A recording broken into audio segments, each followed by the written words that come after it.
नमस्कार दोस्तों, मैं परम स्टडी चैनल से परमेश्वर पांडे। आज शैक्षिक अनुसंधान आज दोस्तों शैक्षिक अनुसंधान एजुकेशनल रिसर्च के 14 एमसीक्यू मल्टीपल चॉइस क्वेश्चंस 14 लेकर के आया हूं दोस्तों, जो कि बहुत ही महत्वपूर्ण है। UP TET exam, C TET exam, REET exam, MP TET, H TET और जितने भी टेट एग्ज़ाम्स हैं सभी के लिए अत्यंत ही महत्वपूर्ण है दोस्तों। और टॉपिक को स्टार्ट करने से पहले मैं यह कहना चाहूँगा कि यदि आप मेरे चैनल पर नए हैं तो कृपया चैनल को सब्सक्राइब कर दीजिए, क्योंकि मैं हमेशा इस प्रकार के क्वेश्चंस लेकर के प्रत्येक दिन आता रहता हूँ। तो दोस्तों आपको समय से नोटिफिकेशन मिल जाएगा। ठीक है, चलिए ज़्यादा समय न लेते हुए मैं टॉपिक को स्टार्ट करता हूँ दोस्तों। शोध के उद्देश्य हैं, क्वेश्चन नंबर 1। शोध के उद्देश्य हैं option A 3, option B 5, option C 6, option D 8। शोध के कितने उद्देश्य होते हैं दोस्तों बताइए? शोध के 3 उद्देश्य होते हैं, 3। शोध के कितने उद्देश्य होते हैं? 3। इसलिए ऑप्शन नंबर ए पर सही का टिक लगेगा। और 3 शोध के उद्देश्य क्या क्या होते हैं? एक होता है नंबर 1 व्यक्तिगत उद्देश्य, पर्सनल पर्पज, व्यक्तिगत उद्देश्य पर्सनल पर्पज। सेकंड व्यवहारिक उद्देश्य अप्लाइड पर्पज। और थर्ड बौद्धिक उद्देश्य इंटेलेक्चुअल पर्पज।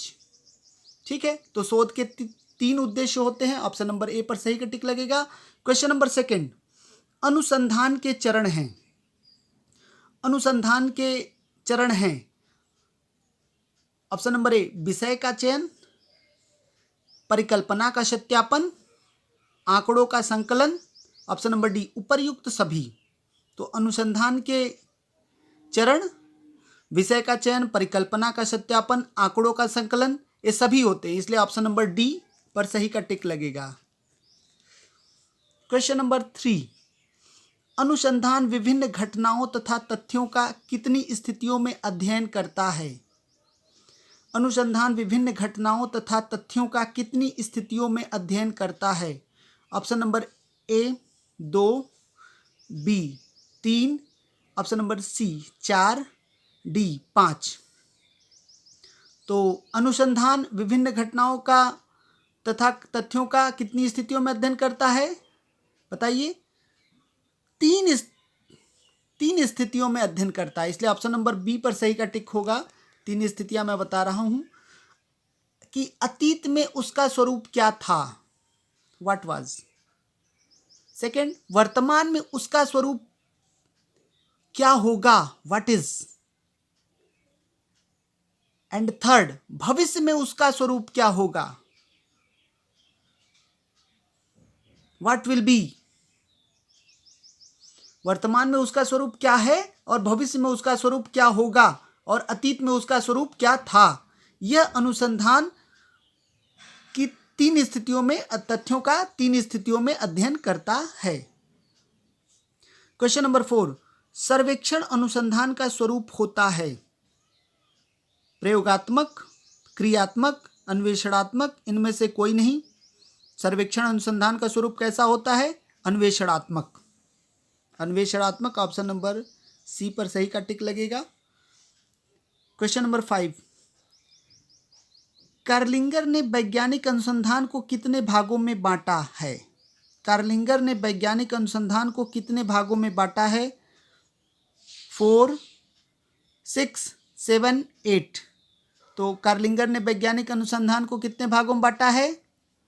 कार्लिंगर ने वैज्ञानिक अनुसंधान को 4 भागों में बांटा है, इसलिए ऑप्शन नंबर ए पर सही का टिक लगेगा दोस्तों। और ये 4 भाग कौन कौन से हैं? प्रयोगशाला प्रयोग, नंबर 1 प्रयोगशाला प्रयोग, लेबोरेटरी एक्सपेरिमेंट्स। सेकंड घटना स्थल प्रयोग, फील्ड एक्सपेरिमेंट। थर्ड घटना स्थल अध्ययन, फील्ड स्टडीज। फोर्थ सर्वेक्षण अनुसंधान, सर्वे रिसर्च, सर्वेक्षण अनुसंधान, सर्वे रिसर्च। क्वेश्चन नंबर 6, शोध का प्रकार है। शोध का प्रकार है ऑप्शन नंबर ए बौद्धिक उद्देश्य, बी मूलभूत अनुसंधान, सी ए व बी दोनों, ऑप्शन नंबर डी उपर्युक्त सभी। तो शोध का प्रकार क्या होता है?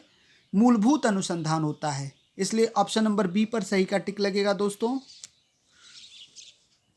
क्वेश्चन नंबर 7, अनुसंधान का महत्व है। ऑप्शन नंबर ए विषय चयन, बी विवरणात्मक अनुसंधान, सी अनुसंधान प्रशासन का मार्गदर्शक है, डी व्यक्तिगत आवश्यकता। अनुसंधान का महत्व है, ये ऑप्शन नंबर सी सही होगा। अनुसंधान प्रशासन का मार्गदर्शक है। अनुसंधान क्या है? प्रशासन का मार्गदर्शक है। यदि आप मेरे चैनल पर नए हैं तो चैनल को प्लीज़ सब्सक्राइब कर दीजिए दोस्तों, ताकि समय से आपको नोटिफिकेशन मिलता रहे प्रत्येक दिन। क्वेश्चन नंबर 8, विवरणात्मक अनुसंधान के अध्ययन में अधिक महत्व दिया जाता है। ऑप्शन नंबर ए वर्तमान की घटनाओं को, बी संबंधों को, ऑप्शन नंबर सी तथ्यों के अध्ययन को, ऑप्शन नंबर डी उपर्युक्त सभी को। तो विवरणात्मक अनुसंधान के अध्ययन में अधिक महत्व दिया जाता है वर्तमान की घटनाओं को, संबंधों को, तथ्यों के अध्ययन को, इन सभी को दिया जाता है, इसलिए ऑप्शन नंबर डी पर सही का टिक लगेगा दोस्तों। क्वेश्चन नंबर 9, शोध एक प्रक्रिया है। शोध कैसी प्रक्रिया है? ऑप्शन नंबर ए जटिल, बी कठिन, सी सरल, डी उपर्युक्त सभी। तो शोध एक कैसी प्रक्रिया है? शोध एक जटिल प्रक्रिया, इसलिए ऑप्शन नंबर ए पर सही का टिक लगेगा। क्वेश्चन नंबर 10, क्रियात्मक अनुसंधान का प्रयोग सर्वप्रथम किसने किया? क्रियात्मक अनुसंधान का प्रयोग सर्वप्रथम किसने किया? Option number A Stephen M Corey, B Good ने, सी मैकग्रेथ ने, डी उपर्युक्त सभी ने। तो क्रियात्मक अनुसंधान का प्रयोग किसने किया बताइए? स्टीफन एम कोरे। ऑप्शन नंबर ए पर सही का टिक लगेगा दोस्तों। क्वेश्चन नंबर 11, क्रियात्मक अनुसंधान शब्द का प्रयोग कब किया गया? ऑप्शन नंबर ए 1947 में, बी 1954 में, सी 1964 में, डी 1972 में। कब किया गया क्रियात्मक अनुसंधान शब्द का प्रयोग? तो क्रियात्मक अनुसंधान शब्द का प्रयोग 1964 में किया गया, एक्शन रिसर्च, इसलिए ऑप्शन नंबर सी पर सही का टिक लगेगा 1964। क्वेश्चन नंबर 12, क्रियात्मक अनुसंधान के उद्देश्य हैं। ऑप्शन नंबर ए शिक्षकों की उन्नति, बी झिझक दूर करना, सी पाठ्यक्रम का विकास, ऑप्शन नंबर डी उपर्युक्त सभी। तो क्रियात्मक अनुसंधान के उद्देश्य शिक्षकों की उन्नति, झिझक दूर करना, पाठ्यक्रम का विकास, ये सभी हैं, इसलिए ऑप्शन नंबर डी पर सही का टिक लगेगा दोस्तों। क्वेश्चन नंबर 13, क्रियात्मक अनुसंधान शिक्षकों, निरीक्षकों तथा प्रारूपों द्वारा अपने निर्णय तथा कार्यों की गुणात्मक उन्नति के लिए किए जाने वाला अनुसंधान है। यह कथन है, यह किसका कथन है? जॉन वेस्ट, गुड, जेन फ्रांसेथ, उपर्युक्त सभी। तो क्रियात्मक अनुसंधान शिक्षकों, निरीक्षकों तथा प्रारूपों द्वारा अपने निर्णय तथा कार्यों की गुणात्मक उन्नति के लिए किए जाने वाला अनुसंधान, यह कथन है गुड जी का, इसलिए ऑप्शन नंबर बी पर सही का टिक लगेगा दोस्तों। क्वेश्चन नंबर 14, क्रियात्मक अनुसंधान की प्रणाली में सोपान आवश्यक हैं। कितने सोपान आवश्यक हैं? ऑप्शन नंबर ए 7, 8, 10, 12। तो क्रियात्मक अनुसंधान की प्रणाली में कितने सोपान आवश्यक हैं? 7 सोपान आवश्यक हैं, इसलिए ऑप्शन नंबर ए पर सही का टिक लगेगा दोस्तों। और आप मेरे चैनल पर हैं नए तो सब्सक्राइब कर दीजिए। और मैं 7 प्रणालियाँ, क्रियात्मक अनुसंधान की प्रणाली में जो 7 सोपान आवश्यक हैं उनके नाम मैं बता दे रहा हूँ। एंडरसन के अनुसार क्रियात्मक अनुसंधान की प्रणाली में 7 सोपानों का होना आवश्यक होता है। नंबर 1 समस्या का ज्ञान होना चाहिए, बी कार्य के प्रति प्रस्तावों पर विचार विमर्श, 3 दूसरों को परिणामों की सूचना, 4 तथ्यों पर आधारित निष्कर्ष, 5 योजना का कार्यान्वयन तथा प्रमापों का संकलन, 6 तथ्य संग्रह करने की विधियों का निर्माण, 7 उपकल्पना तथा योजना का चयन। तो क्रियात्मक अनुसंधान की प्रणाली में 7 सोपानों का होना अति आवश्यक है। 7 सोपान हैं। और दोस्तों मेरे चैनल पर आप नए हैं तो चैनल को सब्सक्राइब कर दीजिए, क्योंकि मैं प्रत्येक दिन इस प्रकार के क्वेश्चंस लेकर के आता रहता हूं, तो आपके लिए भी अच्छा रहेगा और आपको समय से नोटिफिकेशन भी मिलता रहेगा दोस्तों। इसी के साथ नमस्कार।